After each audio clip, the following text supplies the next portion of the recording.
Saudi अरब के रियाज में मुकीम हैदराबादी खातून अजियत का शिकार। तफसीलात के मुताबिक गफरुन्निसा बेगम, जो कि फलकनुमा की रहने वाली है, इस खातून को अली नामी एजेंट पर इल्ज़ाम है कि इसने 10 माह कबल सऊदी अरब को रवाना किया। एजेंट, जो कि काले पत्थर का रहने वाला है, उस खातून पर कफील की जानिब से मुख्तलिफ अजियतें दी जा रही है। 10 माह से उस खातून को तनख्वाह भी नहीं मिली। गफरुन्निसा बेगम ने आखिरकार एक वीडियो के जरिए अपनी दास्तान सुनाई। INDtoday.com के नुमाइंदे ने काफ़ी जद्दोजहद करते हुए उस खातून के भाई तक पहुंच गए।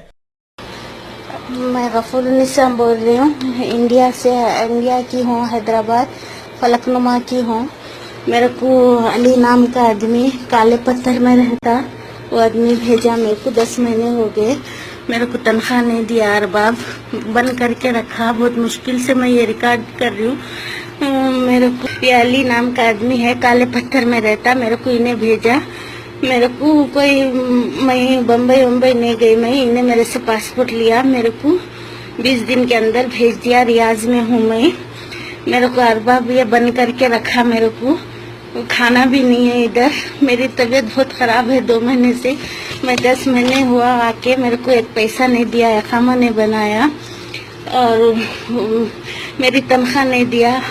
मेरी तबीयत बहुत ख़राब है, दवाखाने को नहीं लेके गया। 2 महीने से बिस्तर पे पड़ी हुई हूँ मैं। मेरा नाम गफरुन्निसा है। मेरी मदद करिए आप लोग, जो भी देख रहे हैं मेरी मदद करिए। कफिल का नाम यह है सुल्तान शरीफ। और तफसीलात हासिल की। उस खातून के भाई ने भी आला ओहदेदारों से मुतालबा किया कि ज़रूरी इक़दामात करते हुए गफरुन्निसा बेगम को बाहिफाजत हैदराबाद लाया जाए। INDtoday.com के नुमाइंदे से खास बातचीत करते हुए मिर्ज़ा अहमद अली ने बताया। और मेरी बहन जो है ना गफरुन्निसा बेगम है, ये 10 महीने से सऊदी अरब रियाद में है।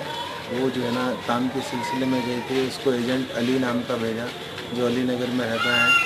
और उसकी जो उससे बोलने के बाद में भी वो बिल्कुल उसको नज़रअंदाज किया बात को। मैं बताया कि वो काम नहीं कर सकती, बोले नहीं तुमको क्या मालूम, भेज दिया। फिर उसके बाद भी जो है ना वहाँ पे जाने के बाद में वो परेशान हो गई। अभी तक उसको बोलते हैं तो वो बिल्कुल लाइट ले लेता, हो जा रहा कार्रवाई चली। कपिल से बात हुई बोलता, लेकिन जो है ना कभी कुछ मदद नहीं किया। हम गवर्नमेंट से ये चाहते हैं कि जो है ना ज़्यादा से ज़्यादा इसकी जो है ना मदद करके इसकी परेशानियों को, इसके बच्चे परेशान हैं और ये जो है ना बहुत वहाँ पे भी जो है सो उसको डार्क रूम में बंद